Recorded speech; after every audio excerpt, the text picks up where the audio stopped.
Alia Maheswari hanya ingin mempertahankan kebun apel peninggalan ibunya. Tempat itu bukan sekadar tanah, melainkan sumber kehidupan bagi puluhan keluarga di Batu. Tapi ketika kakaknya diam-diam menyetujui pembangunan sebuah kawasan wisata, Alia bersumpah akan menggagalkan proyek itu dengan cara apapun. Masalahnya, arsitek yang memimpin proyek tersebut ternyata adalah Raka Adinata, lelaki dari masa kecilnya yang paling ingin ia hindari. Dulu Alia pernah mempermalukannya di depan satu sekolah. Sekarang, setelah 16 tahun, mereka bertemu lagi sebagai dua orang dewasa yang sama-sama keras kepala. Dan ketika Alia nekat melakukan sesuatu pada mobil Raka demi menggagalkan penandatanganan kontrak, ia tidak menyadari bahwa seluruh perbuatannya terekam kamera. Keesokan harinya, Raka datang ke rumahnya. Bukan sendirian, ia datang bersama polisi. Alia mengira semuanya sudah berakhir. Namun ternyata, uang ganti rugi bukan hal utama yang diinginkan Raka. Ia menawarkan sesuatu yang jauh lebih berbahaya bagi hati Alia. 6 minggu bekerja di sisinya. 6 minggu bekerja di sisinya. Dan Alia belum tahu bahwa dari keputusan itulah seluruh hidupnya akan berubah. Kabut tipis masih menggantung di lereng perbukitan Batu ketika Alia Maheswari berdiri di beranda rumah keluarganya dengan secangkir kopi tubruk yang sudah kehilangan kehangatan. Dari tempat itu, ia bisa melihat hamparan pohon apel membentang mengikuti kontur tanah. Daun-daunnya basah oleh embun, sementara beberapa pekerja mulai berjalan di antara barisan pohon dengan keranjang bambu di punggung. Pemandangan itu selalu membuat dadanya terasa lapang. Namun pagi itu justru sebaliknya. "Aku tetap tidak setuju, Mas." Suara Alia terdengar lebih keras daripada yang ia rencanakan. Dimas Maheswari, kakaknya, berdiri beberapa langkah di belakangnya. Pria berusia 32 tahun itu baru tiba dari Surabaya malam sebelumnya. Tetapi sejak sarapan, wajahnya sudah terlihat lelah. Ia mengenakan kemeja putih sederhana dengan lengan digulung sampai siku, seolah percakapan yang mereka lakukan hanyalah bagian lain dari pekerjaan yang harus diselesaikannya. "Alia, kita sudah membicarakan ini sejak semalam." "Mas yang bicara, aku hanya disuruh mendengarkan." Dimas menghela napas. "Kebun ini merugi hampir 4 tahun. Bukan berarti harus dihancurkan." "Siapa bilang mau dihancurkan?" Alia berbalik cepat. "Membangun villa, restoran, dan hotel di tengah kebun namanya apa kalau bukan menghancurkan?" Dimas berjalan mendekati meja kayu di beranda dan mengambil sebuah map. Ia mengeluarkan beberapa lembar laporan keuangan, tetapi Alia bahkan tidak melihatnya.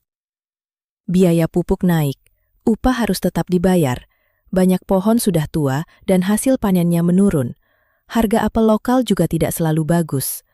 Kalau kita terus seperti ini, 2 atau 3 tahun lagi, kita bahkan mungkin tidak bisa menggaji semua orang. Alia mengepalkan jemarinya. "Makanya kita cari cara lain. Itulah yang sedang kulakukan. Dengan menjadikan kebun ibu tempat wisata orang kaya." Dimas menatap adiknya cukup lama. Kalimat itu selalu menjadi senjata Alia. Ibu. Ratih Maheswari meninggal 3 tahun sebelumnya setelah berbulan-bulan menjalani pengobatan. Perempuan itulah yang membangun kebun sumber arum dari lahan kecil peninggalan kakek mereka menjadi salah satu kebun apel terbesar di kawasan itu. Ratih mengenal para pekerjanya dengan nama, tahu keluarga mana yang sedang kesulitan, dan tidak pernah menganggap sumber arum sekedar aset. Bagi Alia, kebun itu seperti bagian dari ibunya yang masih tertinggal di dunia. Dalam pembagian warisan, kepemilikan utama kebun diberikan kepada Dimas karena sejak muda dialah yang mengurus administrasi dan keuangannya. Alia mendapat rumah keluarga di Batu, saham restoran ibunya di Surabaya, serta sebagian tabungan. Secara hukum, Alia tahu keputusan akhir berada di tangan Dimas. Hatinya saja yang belum mampu menerima itu. "Aku akan tetap melanjutkan proyeknya," kata Dimas. Alia menatapnya tak percaya.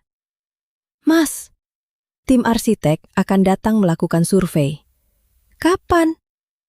Dimas diam sepersekian detik terlalu lama. Alia langsung tahu. Kapan?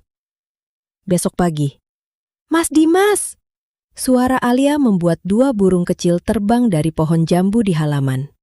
Dimas memijat pelipis. Alia, dengarkan dulu. Konsepnya bukan seperti yang kamu bayangkan. Aku tidak perlu melihat konsep apapun kalau akhirnya pekerja kita diusir. Aku belum bisa menjanjikan nasib siapapun sebelum rancangan operasional, pembiayaan, dan izin selesai, kata Dimas. Justru itu sebabnya aku belum mau bicara seolah semuanya sudah pasti.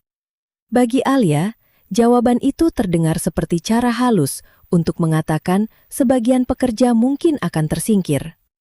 Aku ada perjalanan ke Jakarta siang ini. Kita bahas lagi setelah aku pulang. Alia tertawa pendek tanpa humor. Tentu saja, Mas selalu pergi kalau pembicaraan mulai tidak menyenangkan. Dimas mengambil ponsel dan kunci mobilnya. Sebelum meninggalkan beranda, ia berhenti. Kadang mempertahankan sesuatu bukan berarti membiarkannya tetap persis seperti dulu, Alia. Alia tidak menjawab. Ia hanya memandang kebun. Baginya, kalimat itu terdengar seperti alasan seseorang sebelum mengubah kenangan menjadi bisnis. Menjelang zuhur, Alia sudah berada di rumah Nisa Rahmawati yang terletak tak jauh dari gerbang belakang kebun. Nisa adalah sahabatnya sejak SMP sekaligus putri Pak Hadi, mandor senior kebun Sumber Arum. Di dapur kecil rumah itu, Bu Sari sedang menggoreng tempe mendol sementara aroma sayur lodeh memenuhi ruangan. Kamu belum makan kan? Tanya Nisa. Aku sedang marah. Orang marah juga harus makan. Aku kehilangan selera. Bu Sari menyela dari dekat kompor. Kalau perut kosong, marahnya malah tambah ngawur. Nisa terkekeh. Alia akhirnya duduk. Di hadapannya diletakkan sepiring nasi hangat, mendol, sambal terasi, dan sayur lodeh. Ia makan beberapa suap sambil menceritakan rencana Dimas. Wajah Nisa yang semula santai perlahan berubah serius. Mas Dimas pernah bilang dia sedang mencari cara supaya kebun tetap hidup, ujar Nisa hati-hati. Tapi dia tidak pernah berani menjanjikan apapun soal nasib pekerja. Kalau akhirnya Bapak tidak dibutuhkan lagi, bagaimana? Itu yang kupikirkan. Banyak keluarga di sini cuma punya penghasilan dari Sumber Arum. Aku tidak akan membiarkan mereka kehilangan pekerjaan. Nisa menatapnya. Tapi keputusan akhirnya tetap di tangan Mas Dimas. Aku tahu. Terus kamu mau melakukan apa? Alia menyendok sambal lebih banyak daripada biasanya. Aku akan cari tahu dulu apa yang sedang direncanakan. Nisa tersenyum kecil. Aku kenal wajah itu. Wajah apa? Wajah kamu kalau sudah mau bikin masalah. Aku tidak bikin masalah. Kamu biasanya bilang begitu tepat sebelum bikin masalah. Alia mendengus. Keesokan harinya, masalah itu datang sendiri. Sekitar pukul 7 pagi, telepon dari Nisa membangunkan Alia. Alia, bangun! Aku sudah bangun, jawab Alia dengan suara serak. Padahal matanya bahkan belum benar-benar terbuka. Orang-orang proyek datang. Alia langsung duduk. Apa?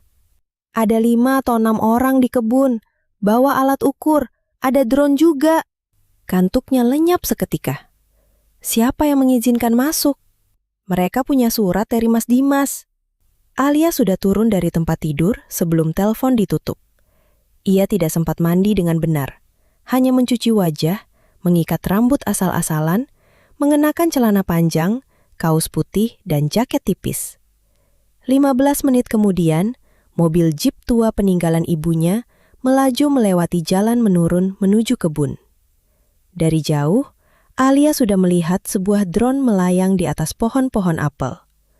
Beberapa pria berdiri dekat gudang penyimpanan hasil panen. 2 orang memegang tablet, seorang lainnya mengoperasikan alat pengukur.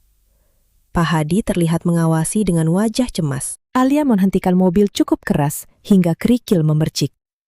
Duk, pelan-pelan, tegur Pak Hadi. Siapa yang memimpin mereka? Pak Hadi menunjuk ke arah lelaki yang berdiri membelakanginya. Pria itu sedang memegang pengendali drone. Ia tinggi, mengenakan kemeja lapangan abu-abu gelap dengan lengan dilipat. Rambutnya hitam, sedikit berantakan diterpa angin pagi. Alia melangkah mendekat. "Permisi." Beberapa orang menoleh. "Kalian tahu ini tanah pribadi?" Seorang pria berkacamata tersenyum sopan. "Selamat pagi, Mbak. Kami dari Adinata Studio. Kami sudah mendapat izin. Aku tidak bertanya apakah kalian membawa surat. Aku bertanya siapa yang bertanggung jawab." Lelaki yang memegang pengendali drone akhirnya menoleh. Tatapan mereka bertemu. Alia mendadak diam. Ada sesuatu yang dikenalnya pada senyum miring lelaki itu dan lekukan kecil di pipi kirinya. Alia Maheswari. Bulu kuduk Alia berdiri. "Kamu kenal aku?" Lelaki itu tertawa kecil, menyerahkan pengendali drone kepada rekannya, lalu mendekat. "Serius? Setelah semua yang kamu lakukan dulu, sekarang kamu pura-pura lupa?" Alia menatap mata gelap, senyum menyebalkan, dan lesung pipi itu lebih teliti. Tiba-tiba, sebuah kenangan lama menghantam kepalanya. Halaman sekolah dasar. Lomba menghias kelas menjelang 17 Agustus. Seorang anak lelaki kurus berdiri di depan teman-teman mereka sambil mengenakan pita merah putih di kepala dan berkata lantang bahwa suatu hari nanti ia akan menikahi Alia karena Alia paling galak, jadi tidak akan ada pencuri berani masuk rumah. Semua anak tertawa. Alia yang berusia 11 tahun merasa dipermalukan, lalu menuangkan seember air bercampur cat poster merah ke kepala anak itu. Seragam putihnya berubah merah muda. Mereka dipanggil ke ruang kepala sekolah. Ibu Alia meminta maaf sambil menahan tawa. Sedangkan ayah anak itu malah bercanda bahwa mereka mungkin berjodoh. Alia menangis sepanjang perjalanan pulang karena menganggap itu kutukan terburuk dalam hidupnya. Sekarang kutukan itu berdiri di hadapannya. "Raka?"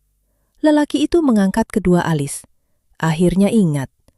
"Raka Adinata? Yang pernah kamu siram dengan satu ember cat?" Alia memejamkan mata sejenak. Dunia punya selera humor yang buruk. "Kamu arsiteknya?" "Sayangnya begitu." "Kamu yang akan membangun proyek kakakku?" "Kalau semua berjalan sesuai rencana?" "Tidak akan." Raka menatapnya tenang. "Apa?" "Proyek ini tidak akan berjalan." Salah satu anggota tim melirik rekannya, seolah merasa mereka seharusnya mundur beberapa langkah dari medan perang. Raka memasukkan kedua tangan ke saku celana. "Aku bekerja berdasarkan kontrak, Alia." "Aku tidak peduli." "Seharusnya peduli. Kontrak biasanya cukup penting dalam dunia orang dewasa." Nada santainya membuat Alia semakin kesal. "Jangan mulai mengajariku." "Aku tidak mengajari. Aku hanya mengingatkan bahwa kita bukan anak kelas 5 lagi." "Bagus. Berarti kamu cukup dewasa untuk memahami kalau tempat ini memberi makan puluhan keluarga." Ekspresi Raka berubah sedikit. "Aku tahu." "Tidak. Kalau tahu, kamu tidak akan datang membawa drone dan alat ukur untuk mengubah semuanya menjadi hotel." "Kamu sudah melihat desainnya?" "Aku tidak perlu." "Berarti kamu marah pada sesuatu yang bahkan belum kamu lihat." Alia merasa darahnya naik ke wajah. "Aku tahu rencana kakakku." "Tidak semuanya." "Apa maksudmu?" Raka tidak langsung menjawab. Ia justru menoleh ke arah pohon-pohon apel. "Aku baru boleh menjelaskan detail desain setelah Dimas memberikan izin." "Mas Dimas sudah membuatmu merahasiakan sesuatu dariku." "Bukan merahasiakan, proyeknya memang belum final." Alia melangkah lebih dekat. "Dengar, Raka, aku tidak tahu hubungan bisnis apa yang kamu punya dengan kakakku. Tapi kalau kamu ingin hidupmu tenang, tinggalkan proyek ini." Raka perlahan menoleh kembali kepadanya. Ada kilatan geli di matanya. "Itu ancaman." "Itu nasihat." dari perempuan yang dulu menyiramku pakai cat. Kalau perlu, sekarang aku bisa menggunakan 1 drum. Raka tertawa. Suara itu membuat Alia semakin jengkel karena entah mengapa ia terdengar menyenangkan. Kamu tidak berubah. Kamu juga. Oh, aku sangat berubah. Tidak dari bagian menyebalkannya. Senyum Raka justru semakin lebar. Aku anggap itu pujian. Alia menatap tajam. Keluar dari kebun ini setelah survei hari ini, dan jangan kembali. Aku tidak bisa menjanjikan itu. Kenapa? Karena pekerjaan ini baru dimulai. Alia berbalik dengan kasar. Sebelum pergi, ia menoleh sekali lagi. Kalau begitu, jangan salahkan aku kalau nanti pekerjaanmu menjadi sangat sulit. Raka tidak terlihat gentar. Ia hanya mengangguk pelan. Baik. Kemudian dengan suara rendah, ia menambahkan. Sepertinya 16 tahun masih belum cukup untuk membuatmu berhenti mencari masalah denganku. Alia tidak menjawab. Ia berjalan menuju rumah Nisa sambil mencoba mengabaikan detak jantungnya yang aneh. Ia mengatakan pada dirinya sendiri bahwa itu karena marah. Pasti karena marah. Tidak mungkin karena lelaki paling menyebalkan dalam masa kecilnya ternyata tumbuh menjadi seseorang yang secara sangat tidak adil terlalu enak dipandang. Dan sama sekali tidak mungkin karena setelah 16 tahun, Raka Adinata masih mengingat namanya. 3 hari setelah kedatangan Raka ke kebun Sumber Arum, Alia menemukan sesuatu yang membuat tekadnya semakin bulat. Dimas dan Raka akan menandatangani tahap awal kontrak pengembangan kawasan. Informasi itu ia dapatkan bukan dari kakaknya, melainkan dari seorang staf administrasi perusahaan keluarga yang tanpa sengaja menyebut jadwal rapat ketika Alia menelpon menanyakan dokumen kebun. Jam 2 siang di kantor Adinata Studio, Mbak. Alia langsung duduk tegak di kursinya. Di Malang? Iya. Dimas bahkan tidak berniat memberitahu dirinya. Alia mencoba menelpon kakaknya 3 kali. Tidak dijawab. Pesannya hanya dibaca. Akhirnya, ia menulis 1 kalimat. Kalau Mas tetap tanda tangan, jangan salahkan aku kalau aku cari cara sendiri. Dimas membalas 5 menit kemudian. Jangan macam-macam, Alia. Kalimat itu justru membuat Alia semakin ingin macam-macam. Menjelang siang, ia mengendarai mobil menuju Malang. Jalan dari Batu cukup padat, tetapi pikirannya jauh lebih bising daripada suara klakson. Sepanjang perjalanan, ia mencoba mencari cara menghentikan pertemuan itu. Menghadang Dimas jelas tidak mungkin. Kakaknya bisa memanggil keamanan. Menghadapi Raka langsung juga bukan pilihan yang ia sukai. Lelaki itu terlalu pandai membuatnya kehilangan kesabaran. Kemudian, saat memasuki area kantor Adinata Studio, Alia melihat mobil hitam milik Raka terparkir dekat pintu samping. Ia mengenal mobil itu karena melihatnya di kebun. Alia menghentikan kendaraan beberapa meter dari sana. Jantungnya berdegup. Jangan bodoh, gumamnya. 5 detik kemudian, ia membuka pintu mobil. Sedikit bodoh saja. Ia berjalan mengelilingi gedung dan berhenti di sisi mobil Raka yang paling sepi dari lalu lalang. Rencana bodoh itu kini terasa sangat nyata. Alia berjongkok di samping salah satu roda, membuka tutup pentil, lalu perlahan menekan bagian tengahnya menggunakan ujung kunci. Udara keluar dengan suara lirih. Maaf Raka, bisiknya. Ia melakukan hal sama pada satu roda lain. Tidak sampai kempis total, hanya cukup untuk membuat kendaraan tidak aman digunakan. Alia berdiri sambil merasa sangat puas pada dirinya sendiri. Baru setelah kembali ke mobil, sebuah pikiran kecil muncul. Bagaimana kalau ada kamera? Ia menoleh ke gedung. Benar saja, sebuah kamera CCTV terpasang di sudut. Alia memejamkan mata. Ya Allah! Tapi sudah terlambat. Ia pergi sebelum ada yang menyadarinya. 2 jam kemudian, ia menerima pesan dari Dimas. Kontrak sudah ditandatangani. Alia menatap layar seolah ponselnya baru saja menghinanya. Bagaimana bisa? Jawabannya datang malam itu dari Nisa yang melihat unggahan Instagram salah satu staf Raka.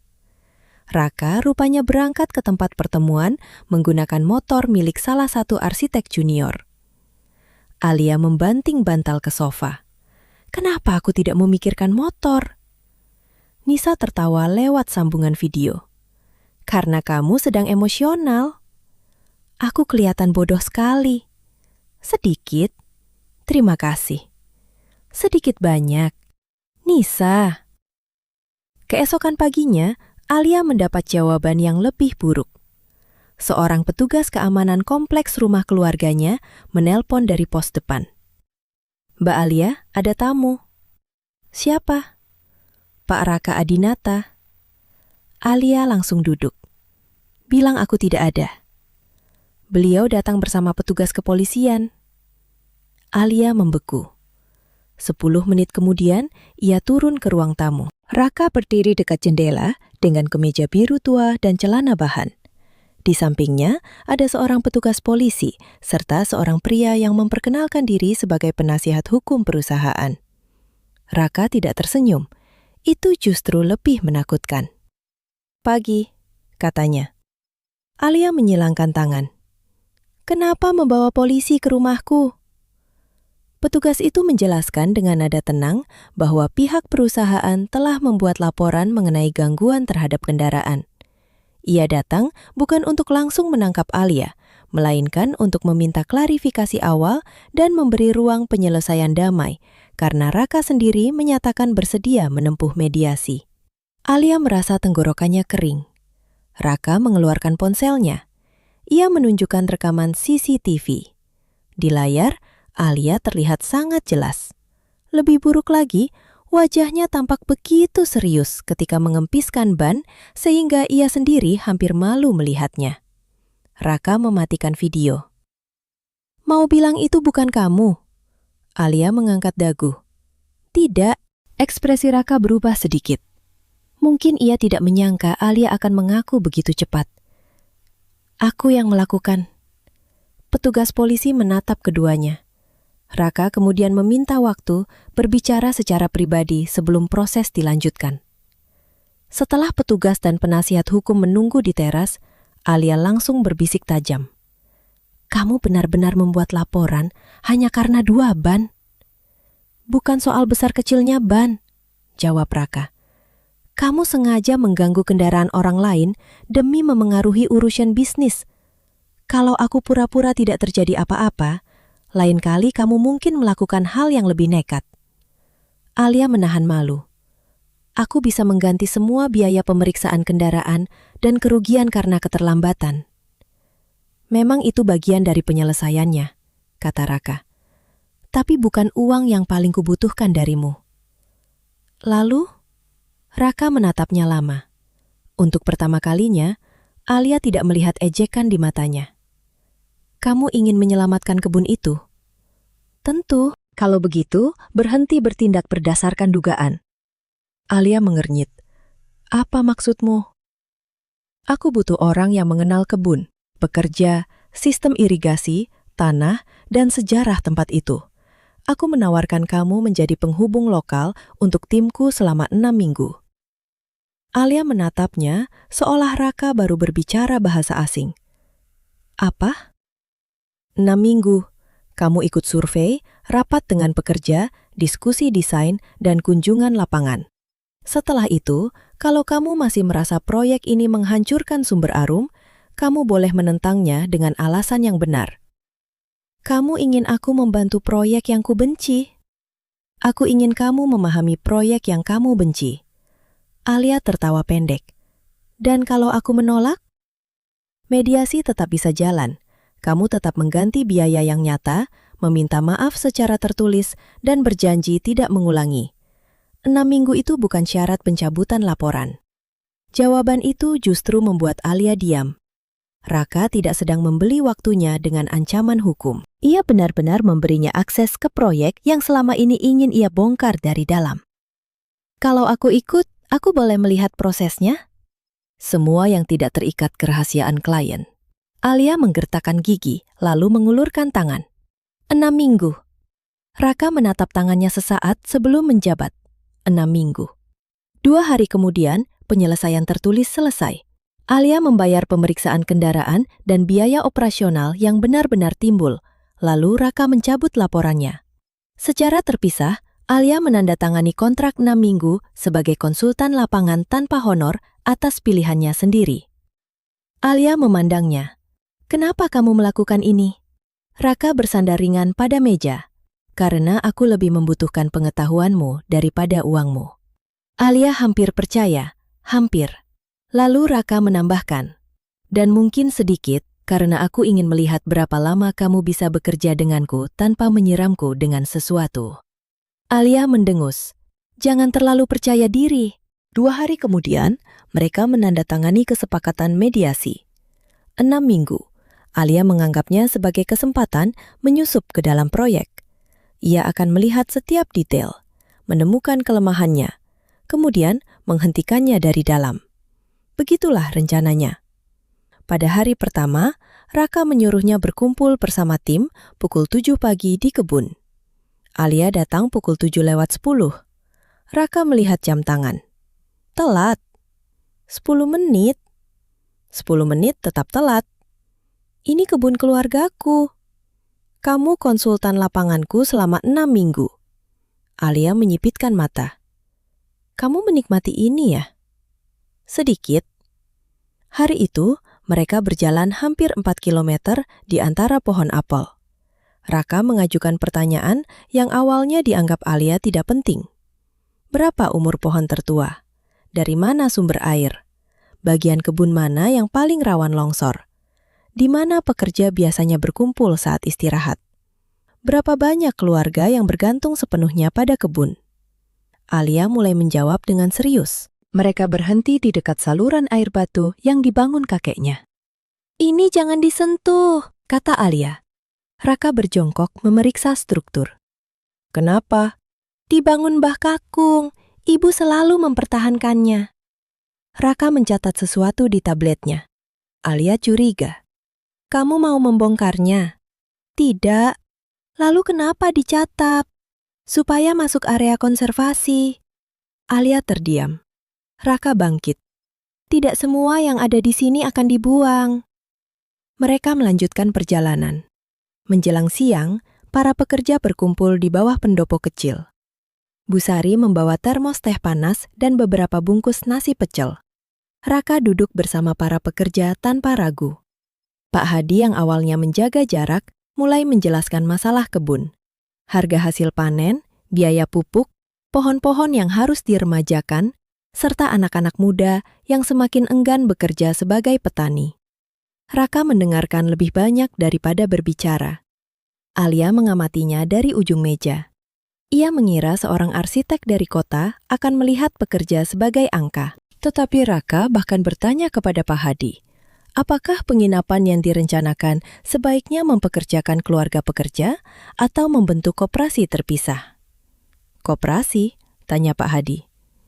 "Masih konsep," jawab Raka. "Saya ingin dengar pendapat Bapak dulu." Alia terdiam. Sore itu, setelah tim lain pulang, ia menemukan Raka berdiri di depan sebuah pohon apel tua dekat batas timur kebun. Pohon itu tidak lagi menghasilkan banyak buah. Batangnya besar dan bercabang tidak beraturan. Alia mengenalnya. Itu pohon pertama yang ditanam ibu setelah menikah. Raka menoleh. "Serius?" Alia mengangguk. "Dulu cuma ada beberapa puluh pohon di sini." Raka menyentuh kulit batang dengan telapak tangannya. "Kalau begitu, pohon ini tidak boleh ditebang." Alia menatapnya. "Kamu bahkan belum tahu desain akhirnya." "Aku tahu satu hal." "Apa?" Raka memandang pohon itu, lalu kembali kepadanya. "Kalau sebuah tempat punya ingatan, arsitek yang baik tidak boleh datang hanya untuk menghapusnya." Untuk beberapa detik, Alia tidak mampu menjawab. Kalimat itu terasa terlalu dekat dengan sesuatu yang selama ini ia simpan sendiri. Raka berjalan lebih dulu menuju mobil. Alia tetap berdiri di bawah pohon. Untuk pertama kali sejak konflik itu dimulai, muncul retakan kecil dalam keyakinannya. Mungkin Raka Adinata memang menyebalkan. Mungkin ia masih terlalu tenang, terlalu suka menggodanya, dan terlalu yakin pada dirinya sendiri. Tetapi mungkin, hanya mungkin, Alia belum sepenuhnya memahami apa yang sebenarnya sedang dibangun lelaki itu. Minggu pertama berlalu tanpa Alia sadari. Pada awalnya, ia menghitung hari. 41 hari lagi. 39 hari lagi. 35. Kemudian hitungannya berhenti. Bukan karena ia menerima proyek itu sepenuhnya, melainkan karena setiap hari ternyata membawa sesuatu yang baru untuk diperdebatkan bersama Raka. Mereka berselisih mengenai lokasi villa. Alia menolak bangunan di lereng utara karena di sana terdapat pohon-pohon apel yang ditanam bersama ibunya ketika ia masih SMP. Raka memindahkan lokasi. Mereka berselisih mengenai jalan kendaraan. Alia mengatakan akses mobil besar akan memotong jalur yang biasa digunakan pekerja. Raka mengubahnya menjadi jalur shuttle kecil. Mereka berselisih mengenai restoran. Alia menolak konsep restoran mewah tertutup. Kalau orang datang ke Batu lalu duduk di ruangan ber-AC dan makan makanan yang bisa mereka temukan di Jakarta, untuk apa mereka datang ke sini? Raka memandangnya sambil menahan senyum. Jadi menurut konsultan kita, pendopo terbuka, pemandangan ke kebun, menu lokal. Contoh, rawon, pecel, bakso Malang, nasi jagung. Produk apel juga bisa dipakai. Raka mengetik, strudel apel? Boleh. Keripik apel? Jelas. Cuimi? Kalau kokinya bisa bikin enak. Raka mengangkat kepala. Banyak tuntutan. Kalau mau membangun di tempatku, harus banyak tuntutan. Secara hukum, tempat kakakmu. Alia melempar penghapus kecil ke arahnya. Raka tertawa. Hubungan mereka aneh. Mereka bisa berdebat setengah jam mengenai ukuran papan penunjuk arah, lalu 5 menit kemudian duduk bersebelahan minum kopi tanpa bicara. Alia perlahan menyadari, Raka bukan tipe pria yang marah ketika pendapatnya ditantang. Ia justru menikmati perdebatan. Yang membuat Alia lebih kesal, banyak ide yang ia anggap akan ditolak, ternyata benar-benar masuk ke revisi desain. Suatu pagi, mereka memeriksa saluran irigasi di sisi barat. Hujan deras beberapa hari sebelumnya membuat tanah menjadi licin. "Jangan lewat situ," kata Alia. Raka yang berjalan beberapa meter di depannya menoleh. "Kenapa?" "Tanahnya gampang ambles." Kalimatnya belum selesai ketika sepatu Raka tergelincir. Pria itu kehilangan keseimbangan dan jatuh setengah duduk di lumpur. Alia menutup mulut. 2 detik kemudian, ia tertawa. Bukan tawa sopan, ia benar-benar terbahak. Raka memandang celana dan lengannya yang penuh tanah. "Lucu." "Maaf," Alia masih tertawa. "Sudah dibilang." Raka berdiri perlahan. Kemudian, ia berjalan mendekat dengan ekspresi yang membuat Alia mundur. "Jangan." Raka mengambil sedikit lumpur dari lengannya. "Raka?" "Apa?" "Jangan berani-berani." Ia mengusap lumpur itu ke pipi Alia. Alia menjerit, "Raka!" Lelaki itu langsung berlari. Alia mengejarnya di antara barisan pohon, sementara 2 pekerja yang melihat hanya geleng-geleng kepala. Akhirnya, Alia berhasil menyusul dan memukul lengannya dengan topi. Mereka berhenti karena kehabisan napas. Raka tertawa sampai matanya menyipit. Entah mengapa, Alia ikut tersenyum. Di bawah sinar matahari pagi yang menembus sela daun apel, lelaki itu tiba-tiba tidak terasa seperti musuh. Ia terasa seperti seseorang dari masa lalu yang anehnya cocok berada di masa kini. Pada minggu kedua, badai malam merusak sebagian saluran air. Pak Hadi menelpon Alia menjelang subuh. Alia datang ketika azan subuh baru saja selesai terdengar dari musala kecil dekat perkampungan. Ia terkejut melihat Raka sudah berada di sana. "Kamu datang jam berapa?" "Setengah 5. "Siapa yang menghubungi?" "Pak Hadi." Raka mengenakan jaket lapangan, sepatu bot dan topi. Bagian bawah celananya sudah penuh lumpur. Mereka bekerja bersama para pekerja sampai menjelang siang, memindahkan karung pasir dan mengatur aliran air sementara. Ketika Alia mencoba mengangkat karung terlalu berat, Raka mengambilnya. Aku bisa. Aku tahu. Terus kenapa diambil? Karena aku juga bisa. Dasar sok. Terima kasih. Ketika semuanya selesai, Bu Sari mengirim bakso panas dalam beberapa wadah besar. Semua orang makan di pendopo. Alia duduk di lantai beralaskan tikar, rambutnya kusut, wajah tanpa riasan. Raka duduk di sampingnya. Kamu kelihatan berbeda. Alia menoleh tajam. Jelek? Tidak. Terus? Raka meniup kuah baksonya. Lebih nyata. Alia hampir tersedak. Jangan mulai. Aku cuma bilang. Kalau mau menggombal, cari orang lain. Raka tersenyum. Siapa bilang aku menggombal? Alia tidak menjawab. Ia memakan baksonya terlalu cepat demi menyembunyikan pipinya yang terasa hangat. Beberapa hari kemudian, mereka harus pergi ke Malang menemui konsultan lingkungan. Pertemuan berlangsung sampai petang. Ketika keluar dari kantor, azan maghrib terdengar dari masjid di seberang jalan. Raka menghentikan langkah. Kita makan setelah sholat? Alia mengangguk. Mereka menunggu di sebuah kedai kopi kecil setelahnya. Raka memesan kopi hitam tanpa gula. Alia memesan teh hangat. Untuk pertama kalinya, mereka berbicara tentang hidup yang tidak berkaitan dengan proyek. Kamu kenapa jadi arsitek? Tanya Alia. Raka memutar cangkirnya. Karena ayahku tidak suka. Alia tertawa. Alasan yang bagus. Waktu SMA, aku ingin menggambar bangunan. Ayah ingin aku masuk bisnis keluarga. Keluargamu bisnis apa?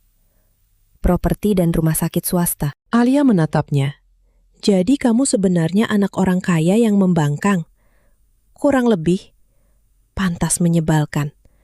Hubungannya di mana? Entahlah, rasanya cocok. Raka tersenyum kecil. Ayah akhirnya menerima, tapi sampai sekarang masih berharap aku suatu hari bosan dan kembali. Kamu akan kembali? Tidak. Jawabannya begitu tegas. Kenapa? Raka melihat keluar jendela. Karena aku suka melihat sesuatu yang sebelumnya cuma garis di kertas berubah menjadi tempat di mana orang benar-benar hidup. Alia terdiam. Kalau kamu? Tanya Raka. Kenapa memilih mengurus restoran ibumu? Aku kuliah manajemen perhotelan. Ibu bilang aku terlalu cerewet untuk pekerjaan yang tidak berhubungan dengan orang. Raka terkekeh. Beliau benar. Alia menendang pelan ujung sepatunya di bawah meja. Ibu ingin aku mengembangkan restoran. Mas Dimas mengurus kebun. Dan sekarang kamu justru mempertahankan kebun. Karena setelah ibu meninggal, aku sadar ada tempat yang tidak bisa diganti dengan uang. Raka tidak bercanda. Aku mengerti. Alia menatapnya. Kamu selalu bilang begitu. Karena memang mengerti. Beberapa detik mereka saling diam. Suasana terasa berbeda. Terlalu tenang, terlalu dekat. Alia buru-buru melihat ponselnya. Kita pulang. Minggu ketiga membawa perubahan yang lebih jelas. Raka mulai menelpon bukan hanya karena pekerjaan. Kadang ia mengirim foto makan siang dan bertanya apakah Alia sudah makan. Kadang ia mengirim video desain dan menulis, kalau kamu protes, protes sebelum tengah malam. Alia membalas, aku bisa protes jam 2 pagi. Raka menjawab, aku tahu. Suatu sore Dimas menelpon. Alia, kamu dan Raka sekarang tidak saling bunuh. Alia mendengus. Belum. Bagus. Apa maksud Mas? Aku cuma heran. Raka bilang revisi desain jadi lebih cepat sejak kamu ikut. Alia merasa aneh mendengar namanya disebut. Dia bilang begitu. Iya, Dimas terdengar seperti sedang tersenyum. Kenapa? Tidak apa-apa. Mas Dimas, aku cuma merasa keputusan mediasi itu ternyata bagus. Alia memutus telepon sebelum kakaknya bisa mulai menggoda. Menjelang akhir minggu ketiga, mereka melakukan inspeksi di area lereng setelah hujan. Langit mendadak gelap. Hujan turun begitu cepat sehingga mereka tidak sempat mencapai mobil. Raka menarik Alia menuju sebuah gubuk penyimpanan alat. Atap sengnya berisik dihantam hujan. Mereka berdiri sangat dekat karena ruangan sempit. Alia memeluk lengannya sendiri. Dingin? Sedikit. Raka melepas jaket. Pakai. Tidak perlu. Pakai. Aku tidak mau berutang lagi. Raka tersenyum tipis. Yang satu ini gratis. Alia menerima. Jaket itu hangat dan berbau samar seperti kopi dan sabun. Hujan semakin deras, kabut turun dari lereng. Untuk beberapa saat mereka hanya berdiri mendengar suara air. Raka kemudian berkata, "Kamu ingat waktu sekolah dulu?" "Yang mana?" "Setelah kamu menyiramku." Alia tertawa kecil. "Aku dihukum menulis surat permintaan maaf 3 halaman. Aku masih punya." Alia menoleh cepat. "Bohong." "Serius? Kenapa disimpan?" Raka bersandar pada dinding. "Karena kamu menulis, aku minta maaf karena air catnya mengenai seragamu. Tapi aku tidak minta maaf karena kamu memang menyebalkan." Alia menutup wajah. "Aku menulis itu." Dengan tulisan tangan besar-besar. "Buang." "Tidak. Raka, itu dokumen sejarah." Alia tertawa. Ketika tawa berhenti, tatapan mereka bertemu. Raka tidak lagi tersenyum. Mata lelaki itu turun sepersekian detik ke wajahnya, lalu kembali ke matanya. Jantung Alia berdetak lebih cepat. Suasana di gubuk sempit itu tiba-tiba terasa penuh oleh sesuatu yang tidak mereka ucapkan. Alia mundur sedikit. Sepertinya hujannya reda. Padahal hujan masih deras. Raka tidak membantah. Ia hanya tersenyum kecil. Ya, untuk pertama kalinya, Alia tahu ia sedang berbohong kepada dirinya sendiri. Ia tidak lagi hanya penasaran pada Raka. Ia mulai menyukai keberadaan lelaki itu. Dan itu jauh lebih berbahaya daripada seluruh proyek yang sejak awal ia coba hentikan. Memasuki minggu keempat, Alia mulai terbiasa menemukan Raka di hampir setiap sudut kehidupannya. Pagi hari, nama lelaki itu muncul di layar ponselnya. Siang, mereka bertengkar mengenai desain. Sore, Raka mengantarnya pulang dari kebun. Malam, ia mengirim pesan menanyakan apakah Alia sudah memeriksa revisi gambar. Nisa menjadi orang pertama yang menyadarinya. "Kamu sekarang sering senyum sendiri." "Aku tidak senyum sendiri. Kemarin waktu lihat ponsel kamu senyum. Itu video lucu." "Dari siapa?" Alia terdiam. Nisa langsung menunjuk. "Nah, apaan?" "Raka." "Bukan urusanmu." Nisa tertawa. Mereka sedang duduk di teras rumah Pak Hadi sambil mengupas apel yang terlalu matang untuk dijual. Bu Sari membuat rujak manis di dapur. "Dulu kamu bilang dia manusia paling menyebalkan di Jawa Timur." "Masih. Tapi sekarang manusia paling menyebalkan itu menelpon kamu setiap hari. Karena kerja." Jam 11 malam, Alia mengambil sepotong apel dan memasukkannya ke mulut Nisa. "Makan." Nisa tertawa lebih keras. Hubungan Alia dan Raka memang tidak pernah dibicarakan. Tidak ada pernyataan, tidak ada janji. Tetapi batas antara urusan pekerjaan dan sesuatu yang lebih pribadi semakin kabur. Raka mulai hafal kopi Alia, sedikit gula, tanpa susu. Alia tahu Raka tidak suka makanan terlalu pedas, walaupun selalu berusaha terlihat kuat di depan pekerja. Suatu siang, Bu Sari membuat sambal terasi yang sangat pedas. Raka makan 2 sendok hanya karena Alia mengejeknya. 5 menit kemudian, wajahnya merah dan keringat mengalir di pelipis. Alia tertawa sampai hampir jatuh dari kursi. "Kenapa dipaksakan? Kamu bilang aku tidak berani. Itu bukan berarti harus dibuktikan. Aku punya harga diri. Sekarang harga dirimu sedang minum air 1 liter." Raka menatapnya. "Kamu jahat, aku tahu." Malam itu, Alia menemukan sekotak es krim apel di depan rumah dengan catatan kecil. Untuk membalas sambal setanmu. Tidak ada nama, tidak perlu. Pada akhir minggu keempat, mereka harus melakukan perjalanan 2 hari untuk mengunjungi sebuah kawasan agrowisata di daerah pegunungan sebagai bahan perbandingan. Raka membawa seorang arsitek junior dan seorang konsultan pertanian. Namun hujan lebat membuat beberapa jalan ditutup. Tim mereka terpisah. Alia dan Raka akhirnya berhenti di sebuah penginapan kecil karena terlalu berbahaya melanjutkan perjalanan. Mereka mendapat 2 kamar yang bersebelahan. Setelah mandi dan berganti pakaian, Alia turun ke warung di bawah penginapan. Raka sudah duduk di sana dengan semangkuk soto ayam. "Aku pikir kamu tidur." "Lapar." Alia duduk di depannya. Pemilik warung menghidangkan nasi, tahu goreng, dan teh panas. Di luar, hujan membentuk tirai putih. Suasana malam di desa pegunungan begitu sunyi, sehingga suara sendok menyentuh mangkuk terdengar jelas. "Raka? Kenapa dulu kamu sering menggangguku?" Raka hampir tersedak. "Pertanyaan dari mana itu?" "Entahlah." Alia memainkan sendok. "Kamu memang mengganggu semua perempuan waktu sekolah?" "Tidak. Kamu menggangguku hampir setiap hari." "Itu karena aku suka kamu." Alia membeku. Raka tetap makan, seolah baru mengatakan sesuatu yang biasa. "Apa?" "Aku suka kamu." "Waktu umur 11?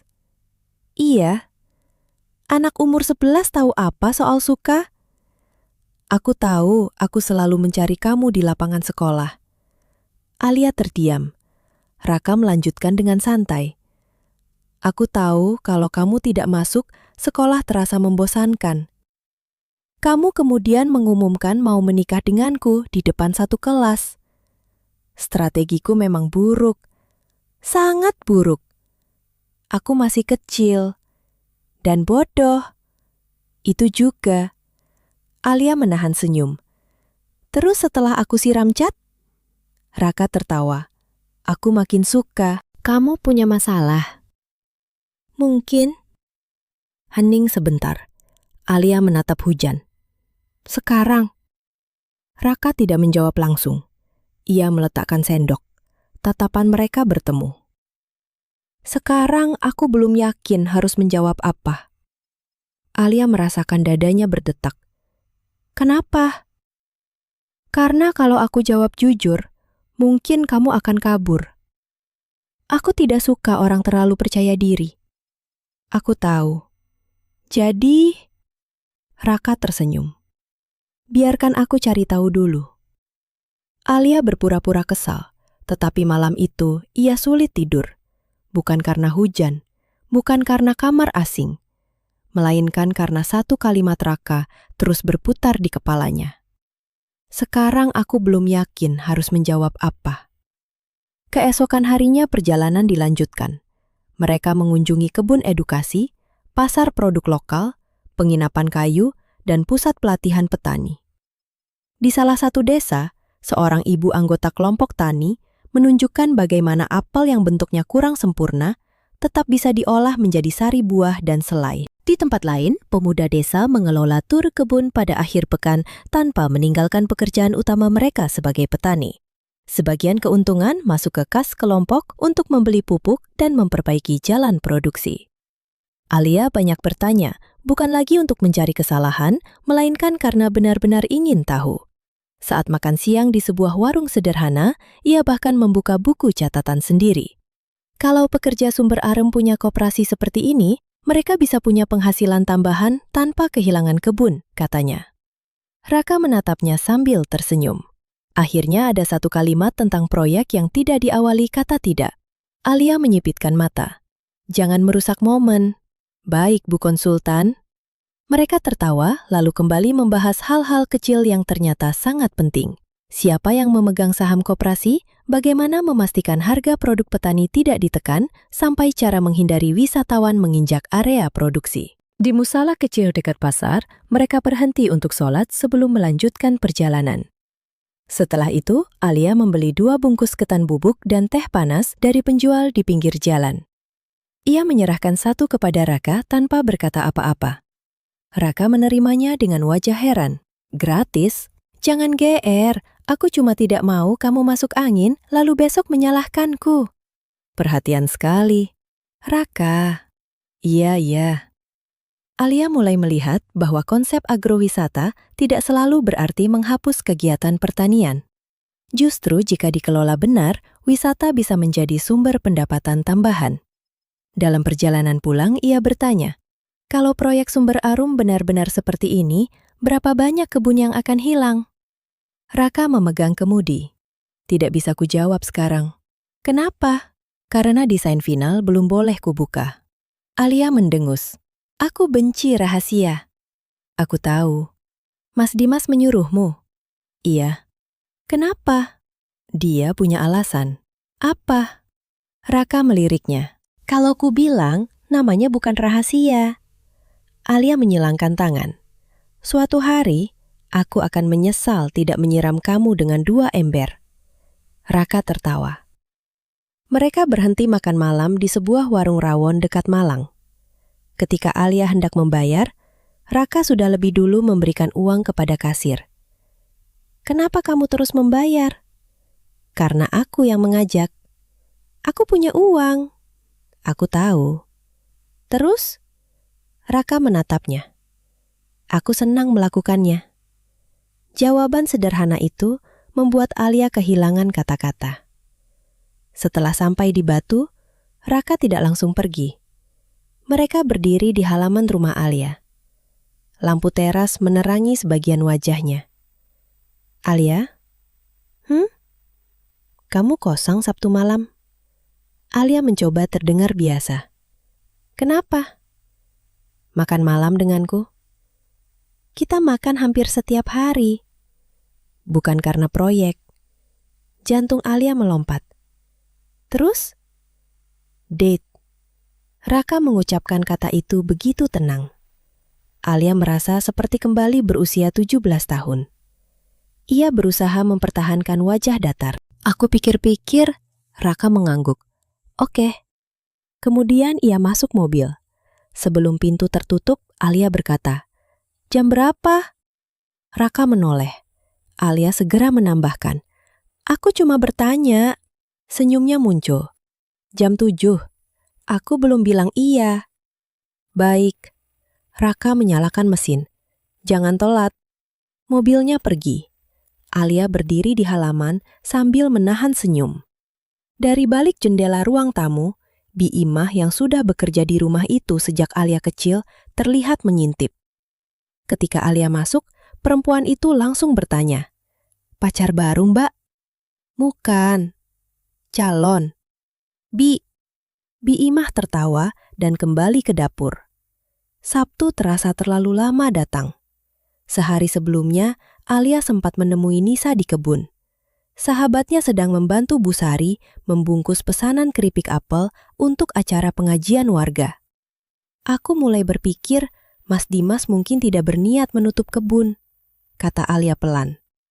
Nisa berhenti menempelkan selotip. Kenapa? Raka terlalu banyak mempertahankan bagian lama, dan Mas Dimas tidak pernah meminta dia mengubahnya. Nisa menunduk sebentar. Aku juga pernah dengar Mas Dimas bilang dia tidak mau membuat janji kepada pekerja sebelum semua hitungan selesai. Alia menatapnya. Kamu pernah bicara soal itu dengan Mas? Nisa terlihat sedikit gugup. Pernah, sekilas. Alia tidak curiga. Ia hanya menghela napas. Mungkin aku terlalu cepat menyimpulkan. Mungkin, tapi rasa takutmu juga bukan tanpa alasan. Sampai sekarang, kita memang belum tahu keputusan finalnya. Kalimat itu membuat Alia sedikit lebih tenang. Setidaknya, Nisa tidak sedang menutupi kepastian bahwa ayahnya akan aman. Mereka sama-sama masih menunggu jawaban. Sore itu, Alia bahkan mengganti pakaian 3 kali. Akhirnya, Ia memilih gaun sederhana warna hijau gelap yang panjangnya sedikit di bawah lutut. Rambutnya dibiarkan terurai. Ia baru selesai memakai lipstik ketika bel rumah berbunyi. Alia menatap jam. Tepat pukul 7. Ia mengambil tas kecil dan berjalan menuju pintu. Namun ketika membukanya, senyum di wajahnya hilang.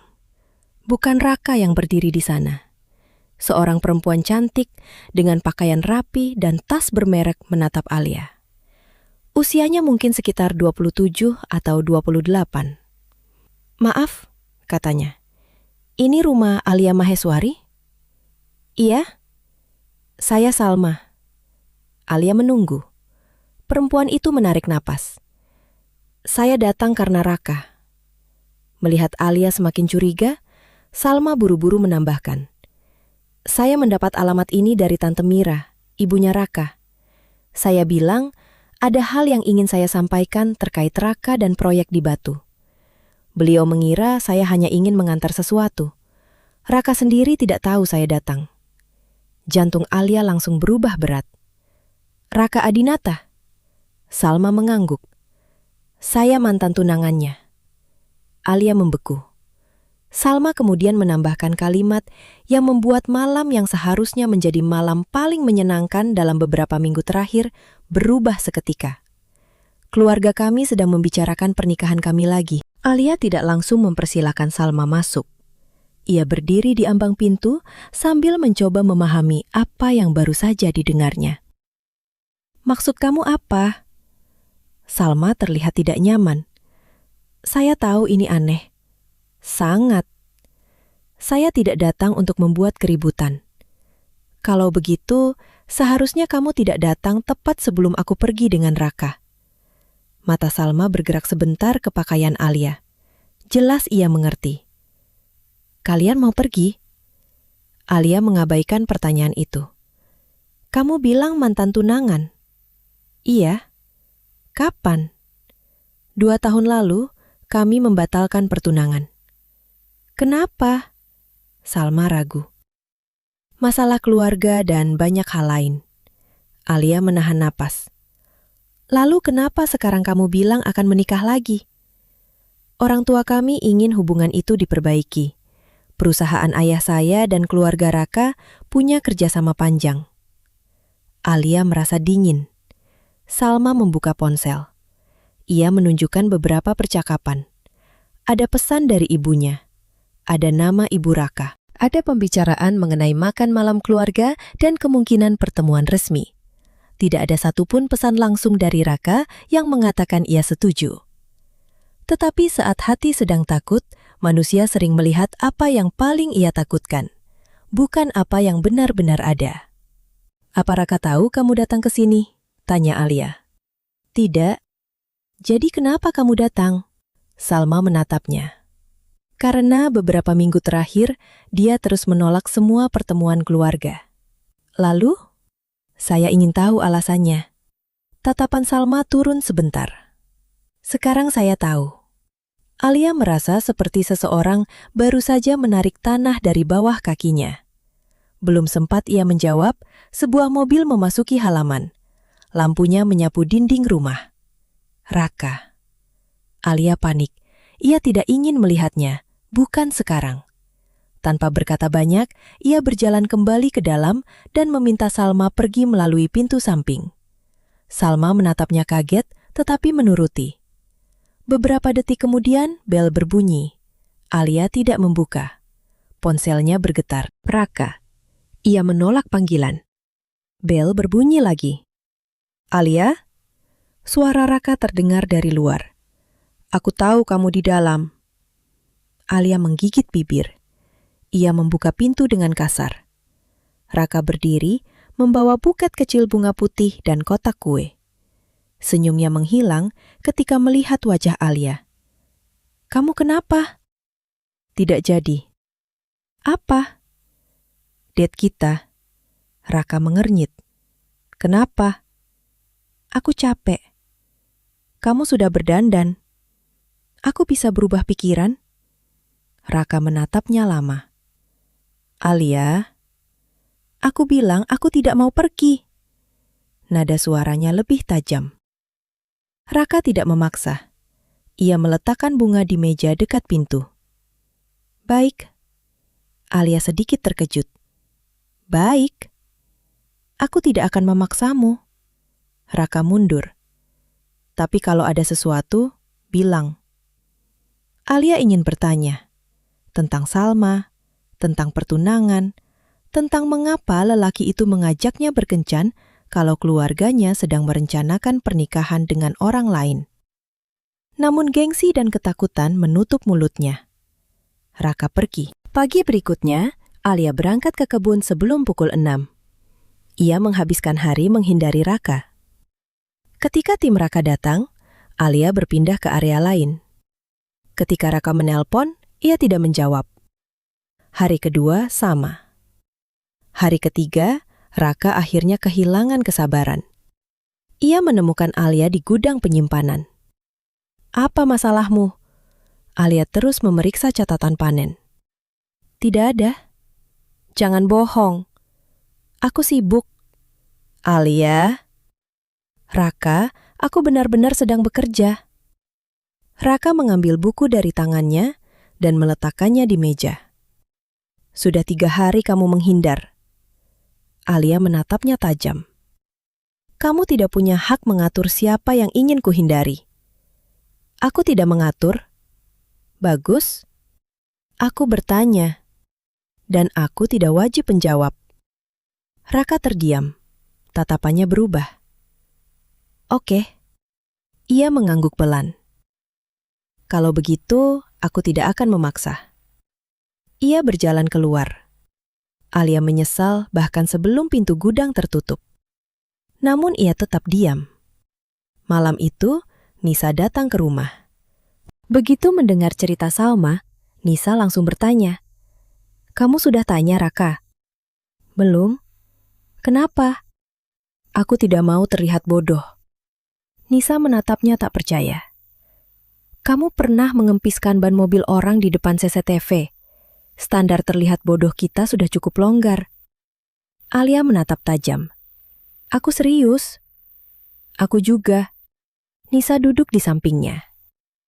Kalau Salma bilang keluarga mereka mau menyatukan kembali, belum tentu Raka mau. Tapi kenapa dia tidak pernah cerita? Mungkin belum sempat. 3 minggu bersama hampir setiap hari.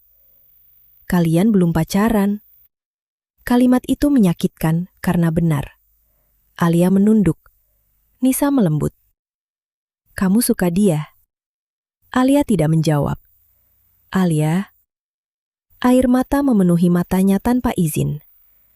"Aku hampir percaya dia juga suka aku." Nisa mengusap punggungnya. "Mungkin memang." "Kalau begitu kenapa semuanya selalu rumit?" "Karena kamu hidup di dunia nyata, bukan sinetron 1 episode." Alia tertawa kecil di antara tangis. 2 hari kemudian, Alia pergi ke Surabaya untuk mengurus restoran ibunya. Ia berharap jarak membuat pikirannya lebih tenang. Ternyata tidak. Setiap kali melihat kopi hitam, ia ingat Raka. Setiap melihat gambar bangunan, ia ingat Raka. Bahkan ketika seorang pelanggan memesan sambal terlalu pedas, ia teringat wajah merah Raka di rumah Bu Sari. Menjelang sore, Dimas datang ke kantor. "Kamu bertengkar dengan Raka?" Alia menatap kakaknya. "Kenapa semua orang tahu?" "Karena dia menelpon aku." "Apa?" "Dia tanya, apa kamu sedang punya masalah keluarga?"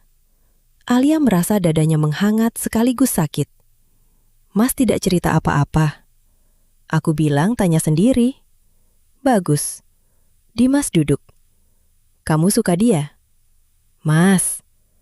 Dimas tertawa. "Aku cuma tanya." "Tidak." "Kamu bohong, jelek sekali." Alia hendak membantah ketika ponselnya bergetar. Raka. Ia menatap layar. Dimas juga melihat. "Angkat." "Tidak." "Kenapa?" "Mas jangan ikut campur." Dimas mengangkat kedua tangan. Malam itu Alia kembali ke Batu. Hujan turun sejak sore. Setelah sholat Isya, Bi Imah memberitahu bahwa ada seseorang menunggu di teras. Alia sudah tahu siapa. Raka berdiri di bawah atap teras dengan rambut sedikit basah. Wajahnya lelah. Aku tidak mau pulang sebelum kamu bilang apa masalahnya. Alia menyilangkan tangan. Salma datang. Raka membeku. Apa? Dia datang malam kita seharusnya pergi. Ekspresinya berubah total. Apa yang dia bilang?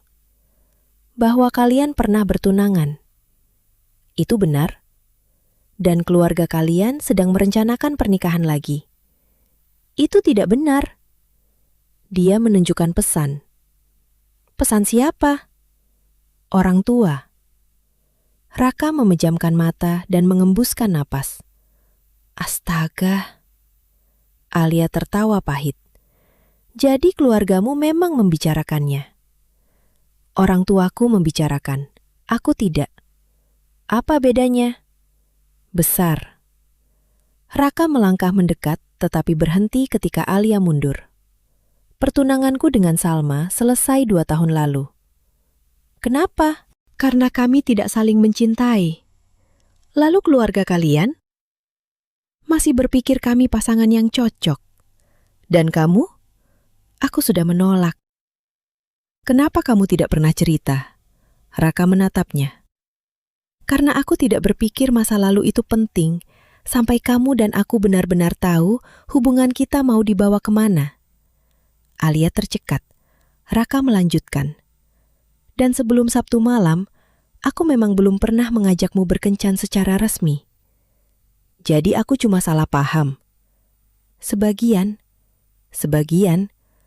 aku salah karena tidak cerita. Hujan terdengar keras di halaman. Raka menarik napas. Alia, malam itu aku mau bilang sesuatu. Alia menunduk. Apa? Aku suka kamu. Jantungnya berdetak. Bukan seperti waktu kelas 5. Ia hampir tersenyum tetapi menahan diri. Raka mendekat 1 langkah. Aku suka kamu yang keras kepala, yang terlalu sayang pada kebun sampai kadang tidak berpikir panjang, yang bisa berdebat tentang saluran air selama 40 menit. Yang pura-pura tidak peduli, tapi selalu membawakan makanan untuk semua orang. Mata Alia mulai panas. Aku juga suka kamu ketika kamu marah, meskipun jujur kadang menakutkan. Alia tertawa kecil, Raka tersenyum. Aku tidak punya hubungan dengan Salma. Raka mengusap wajahnya, jelas menahan kesal, dan aku akan bicara dengan ibu malam ini. Beliau tidak seharusnya memberikan alamatmu tanpa izin, apapun alasan Salma. Alia menatapnya. Kemarahan Raka bukan diarahkan kepadanya, melainkan pada batas yang dilanggar orang lain. Entah mengapa itu membuat sebagian sesak di dadanya berkurang. Kalau keluargamu memaksa? Aku bukan anak sekolah lagi. Ia menatap Alia lurus. Aku memilih sendiri dengan siapa aku ingin hidup. Hening.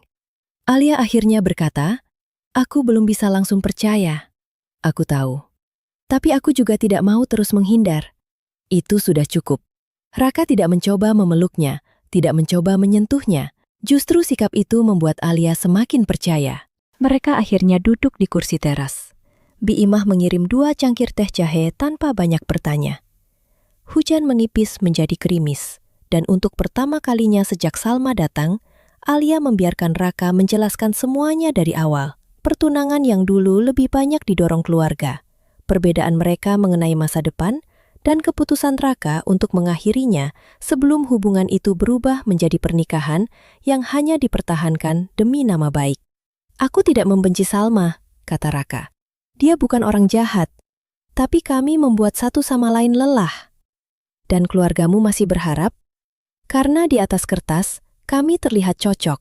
Keluarga kenal, bisnis saling terhubung, latar belakang dianggap sepadan. Alia memainkan ujung lengan bajunya. Kalau aku jelas tidak cocok di atas kertas. Raka menoleh. Bagus. Bagus? Aku capek hidup berdasarkan kertas. Alia tidak bisa menahan senyum kecil. Namun masih ada satu pertanyaan yang mengganggunya. Raka? Kalau kamu memang peduli padaku, kenapa kamu tetap menjalankan proyek yang jelas-jelas membuatku takut? Raka menghela napas panjang.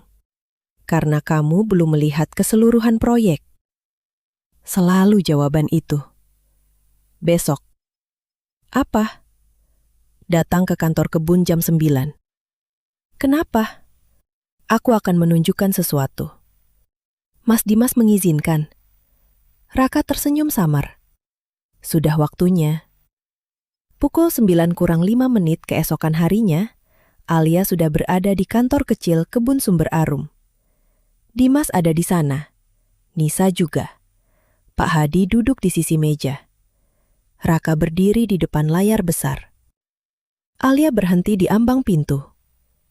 Apa ini? Dimas menunjuk kursi. Duduk dulu. Mas membuat rapat rahasia. Aku sebenarnya sudah ingin menjelaskan sejak lama. Lalu kenapa tidak? Dimas menatap Raka. Raka menyalakan layar. Sebuah gambar 3 dimensi muncul. Alia membeku. Ia mengenali kontur Kebun Sumber Arum. Namun desain yang terlihat sama sekali tidak seperti yang ia bayangkan. Tidak ada hotel besar. Tidak ada deretan bangunan beton. Sebagian besar kawasan tetap berupa kebun. Raka memperbesar gambar. Total lahan kebun yang dipertahankan lebih dari 70%. Alia tidak berkata apa-apa. Area pohon tua di sisi timur masuk zona konservasi. Pohon pertama yang ditanam Ibu Ratih menjadi pusat taman memorial. Mata Alia langsung berpindah ke Dimas. Kakaknya mengangguk. Raka melanjutkan. Bangunan penginapan hanya ditempatkan di area yang sekarang sudah tidak produktif. Maksimal 2 lantai, menggunakan material lokal dan bentuk yang mengikuti kontur tanah. Gambar berubah. Ada pendopo terbuka, pasar kecil, tempat pengolahan apel, ruang pelatihan. Kita juga merancang pusat produk UMKM, kata Raka. Keripik apel, sari apel, jenang, kopi lokal, makanan rumahan. Alia mulai memahami. Koperasi? Pak Hadi tersenyum. Mas Raka sudah bicara sama kami. Raka mengangguk. Pekerja tidak akan diberhentikan. Mereka ditawari 2 jalur. Tetap bekerja di kebun dengan sistem yang diperbarui, atau mendapat pelatihan untuk unit agrowisata. Nisa menambahkan, bahkan keluarga pekerja boleh punya stan usaha sendiri. Alia menatap Dimas. Kenapa Mas tidak bilang? Dimas tersenyum lelah. Karena waktu aku mencoba menjelaskan, kamu sudah berteriak sebelum aku menyelesaikan 3 kalimat. Alia membuka mulut, kemudian menutup kembali. Ada benarnya. Tapi kenapa harus rahasia? Dimas terdiam beberapa saat.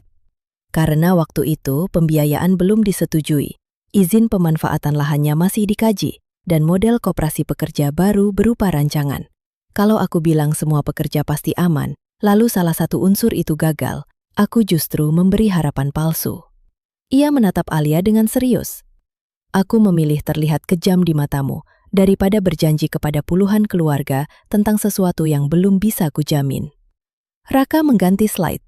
Terlihat proyeksi biaya, sistem koperasi, program peremajaan pohon, dan rencana kerjasama dengan petani sekitar. Kebun ini memang tidak bisa bertahan kalau hanya mengandalkan penjualan buah seperti dulu, kata Dimas. Tapi bukan berarti harus dijual. Alia merasakan sesuatu menekan dadanya. Selama berminggu-minggu, ia yakin dirinya satu-satunya orang yang berjuang mempertahankan warisan ibunya. Ternyata, Dimas juga sedang berjuang, dengan cara berbeda. Mas? Dimas tersenyum. Ibu tidak akan senang kalau kita menjual semua ini. Air mata menggenang di mata Alia. Aku pikir Mas cuma melihat angka. Aku memang melihat angka, Dimas tertawa kecil. Karena kalau tidak ada angka, orang-orang di sini tidak akan punya gaji tahun depan. Alia menunduk. Maaf. Dimas mengangkat bahu. Kamu juga tidak sepenuhnya salah. Kenapa? Kalau kamu tidak cerewet, mungkin desainnya tidak akan sebagus sekarang. Raka menyela. Bagian cerewetnya sangat membantu. Alia menatap tajam. Kamu diam. Semua orang tertawa. Setelah suasana lebih ringan, Alia menyadari satu hal lain. Kenapa Nisa ada di sini? Nisa langsung terlihat salah tingkah. Dimas juga. Alia menyipitkan mata. Nisa, apa? Kenapa kamu merah? Panas. Ruangan ini pakai AC. Nisa menunduk. Alia perlahan menoleh kepada kakaknya. Mas? Dimas menghela napas. Baik. Apa? Aku dan Nisa menutup wajah. Alia membelalakkan mata. Ya Allah. Pak Hadi tertawa kecil. Dimas melanjutkan. Kami sedang saling mengenal dengan serius. Sejak kapan? Hampir setahun. Setahun? Nisa segera menempelkan jari di bibir. Pelan. Alia berdiri. Kalian menyembunyikan ini dariku? Kami mau bilang. Kapan? Setelah punya 3 anak. Raka menahan tawa. Alia menoleh. Jangan ikut tertawa. Raka langsung pura-pura serius. Dimas menjelaskan bahwa ia sudah lama menyukai Nisa, tetapi hubungan mereka berjalan perlahan karena perbedaan latar belakang keluarga. Pak Hadi khawatir putrinya hanya akan dianggap tidak selevel dengan keluarga Maheswari. Nisa memang tahu Dimas sedang berusaha mencari cara agar kebun tidak bangkrut. Tetapi Dimas sengaja tidak pernah menjanjikan bahwa pekerjaan Pak Hadi atau pekerja lain pasti aman sebelum rancangan koperasi, pembiayaan, dan izin benar-benar siap. Itu sebabnya waktu kamu cerita, aku juga takut, kata Nisa kepada Alia.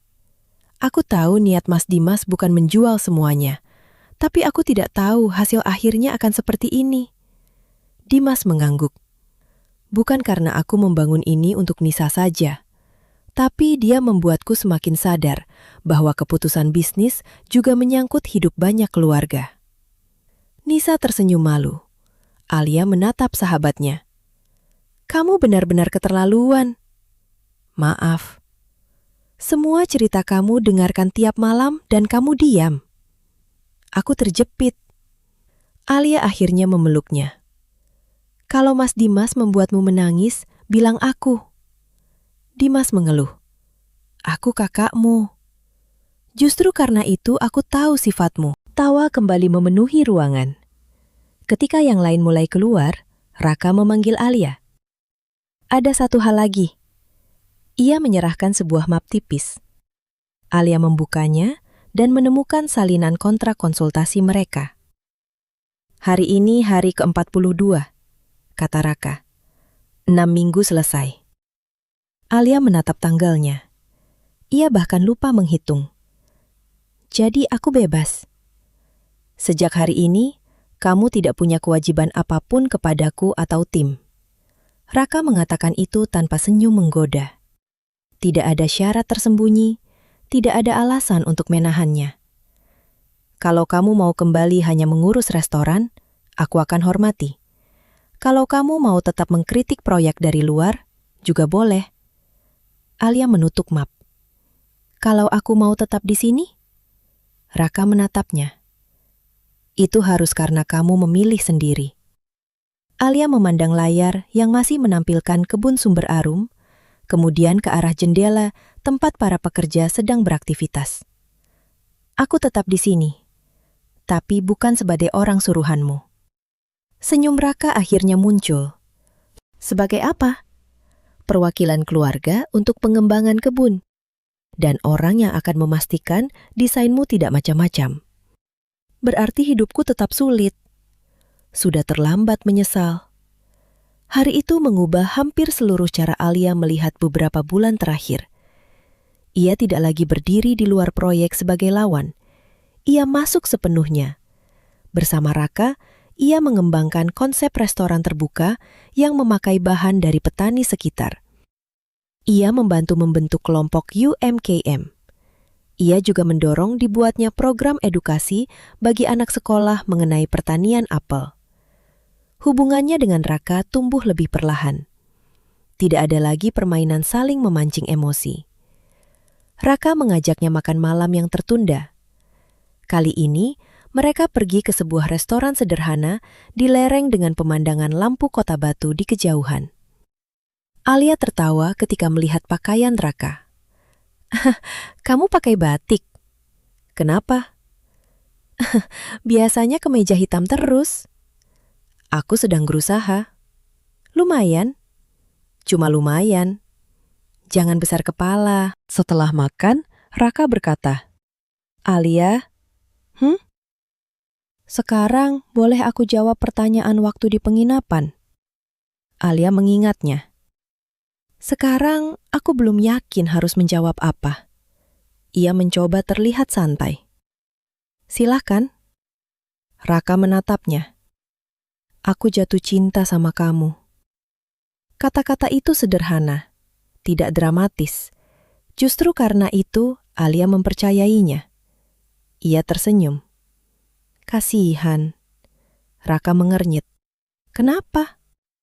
Kamu jatuh cinta kepada perempuan yang pernah menyiram kamu dengan cat dan mengempiskan ban mobilmu. Raka tertawa. Selera hidupku memang buruk. Alia menendang pelan sepatunya. Tapi, Raka menunggu. Alia menarik napas. Aku juga sepertinya punya selera buruk. Senyum Raka berubah. Maksudnya? Aku jatuh cinta pada laki-laki paling menyebalkan yang kukenal. Malam itu tidak ada janji besar. Hanya dua tangan yang akhirnya saling menggenggam di atas meja. Dan bagi Alia, itu sudah cukup. Beberapa bulan berikutnya berjalan cepat. Raka menegaskan kepada keluarganya bahwa pertunangan lamanya dengan Salma tidak akan pernah dihidupkan kembali. Ibunya menerima keputusan itu, sedangkan ayahnya baru melunak setelah beberapa kali bertemu Alia dan melihat keseriusan putranya. 1 tahun kemudian, fase pertama agrowisata Sumber Arung resmi dibuka lewat selamatan sederhana bersama pekerja, keluarga, dan warga. Setelah doa bersama, Pak Hadi memotong tumpeng sebagai pekerja paling senior. Nisa yang kini resmi bertunangan dengan Dimas berdiri di samping keluarga mereka. Anak-anak berlari di antara kebun, wisatawan mencoba memetik apel, dan pendopo restoran dipenuhi aroma bakso, sate kelinci, jagung bakar, serta kopi. Alia berdiri beberapa langkah dari keramaian sambil menatap semuanya. Raka datang dari belakang. Kamu menangis? Tidak. Matamu merah. Kena angin. Di sini anginnya sopan sekali, sampai cuma menyerang mata kamu. Alia menyikut lengannya. Raka tertawa. Jalan sebentar. Mau kemana? Sudah. Raka menggenggam tangannya dan membawa Alia menyusuri jalur kebun menuju sisi timur. Matahari hampir tenggelam ketika mereka tiba di pohon apel tertua. Di bawahnya, kini ada bangku kayu dan papan sederhana bertuliskan nama Ratih Maheswari. Bukan monumen megah, hanya tanda bahwa seseorang pernah hidup dan meninggalkan sesuatu yang berarti. Alia menyentuh batang pohon. Kalau ibu bisa lihat, beliau mungkin marah karena kamu dulu hampir menghentikan semuanya. Alia menoleh tajam. Raka segera mengangkat tangan. Bercanda. Alia tersenyum, lalu sadar Raka terlihat gugup. Kamu kenapa? Raka memasukkan tangan ke saku. Aku dulu pernah bilang di depan satu kelas kalau aku mau menikah sama kamu. Jangan ingatkan. 16 tahun kemudian, aku masih punya masalah yang sama. Ia mengeluarkan kotak kecil. Senyum Alia perlahan hilang ketika melihat cincin sederhana di dalamnya. Aku masih ingin menikah sama kamu. Alia Maheswari, kamu sudah membuat masa kecilku ribut, mobilku bermasalah, proyekku penuh revisi, dan hidupku jauh lebih sulit daripada sebelumnya. Air mata Alia mulai jatuh. Tapi, Raka tersenyum. Tapi sekarang, aku tidak bisa membayangkan hidup yang tenang tanpa semua keributanmu. Alia tertawa sambil menangis. Mau menikah denganku? Ia menatap lelaki itu lama, kemudian mengangguk. Mau. Raka mengembuskan napas lega. Tapi ada syarat. Ekspresinya berubah khawatir. Apa? Kalau kamu mulai menyebalkan lagi, Alia menunjuk pohon. Aku tidak akan pakai ember cat. Raka tertawa. Terus? Aku cari yang lebih besar. Raka memasangkan cincin ke jarinya. Deal. Di kejauhan, terdengar azan maghrib mulai berkumandang dari arah perkampungan. Langit di atas perbukitan batu berubah jingga keunguan. Alia menatap kebun yang dulu ia kira akan hilang, dan akhirnya memahami bahwa menjaga kenangan tidak selalu berarti memaksa waktu berhenti. Kadang cinta justru menuntut keberanian untuk membiarkan sesuatu tumbuh dalam bentuk baru. Sumber Arum tetap menjadi kebun ibunya, tetapi kini juga menjadi masa depan Dimas dan Nisa, para pekerja, serta keluarga-keluarga yang bergantung padanya. Raka, lelaki yang dulu Alia anggap sebagai gangguan terbesar, datang bersama perubahan yang justru membuat semua itu bertahan. Di antara pohon apel, hujan pegunungan, kopi hangat dan perdebatan kecil, mereka menemukan sesuatu yang tidak pernah masuk ke dalam rancangan arsitektur manapun. Rumah. Dan bagi Alia Maheswari, rumah itu kini memiliki sebuah nama. Raka Adinata.